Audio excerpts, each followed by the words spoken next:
Sejarah panjang Indonesia menjadi sebuah negara yang berdaulat mengalami berbagai tantangan, terutama dalam menghadapi persaingan global. Pancasila yang merupakan representasi dari realitas sosial dan tataran cita-cita bangsa menjadi modal utama dalam menentukan tindakan serta arah perjalanan kemana bangsa ini akan dibawa.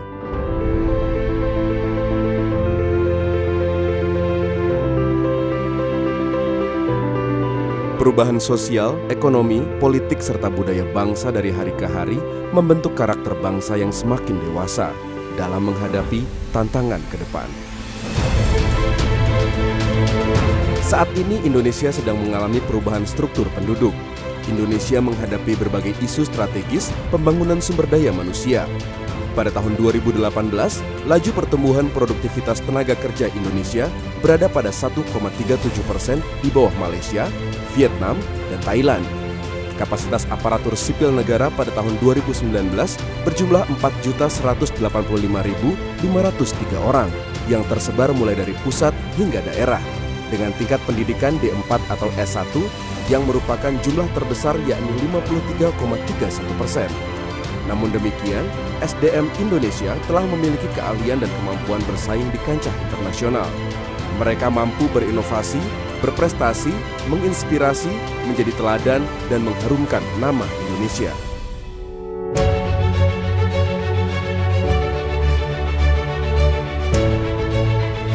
Menghadapi era revolusi industri 4.0 dan menyambut era revolusi industri 5.0, yakni digitalisasi di segala aspek kehidupan, Indonesia memerlukan banyak aktor pembangunan nasional yang mampu mengangkat reputasi Indonesia menjadi negara yang lebih maju.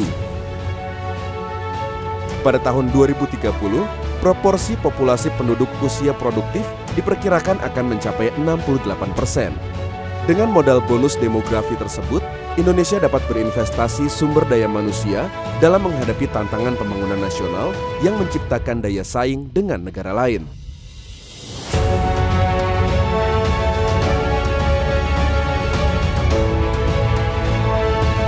Namun pengelolaan sumber daya manusia tersebut harus dipersiapkan agar dapat menghasilkan SDM yang bertalenta, unggul, dan kompetitif.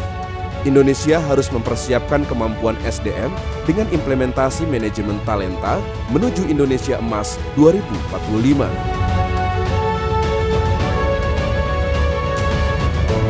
Strategi manajemen talenta dalam dokumen perencanaan pembangunan nasional, yakni penataan administrasi kependudukan, penataan persebaran dan mobilitas penduduk, pengendalian jumlah dan laju penduduk, serta menciptakan pendidikan berkualitas dimulai dari usia dini hingga menengah dengan pelibatan industri dalam pengembangan vokasi, peningkatan relevansi dan data saing pendidikan tinggi, penguasaan adopsi teknologi serta menciptakan inovasi, penguasaan teknologi dan inovasi, peningkatan produktivitas SDM iptek, dan menciptakan ekosistem inovasi.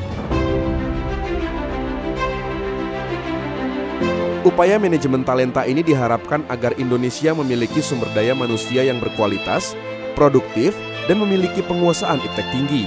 Kontribusi sektor perikanan, pariwisata bahari, dan transportasi laut menjadi 30% PDB di tahun 2045, menjadi destinasi wisata unggulan di Asia dan dunia, peningkatan di sektor industri pertanian perdagangan, konstruksi, dan berbagai aspek lainnya.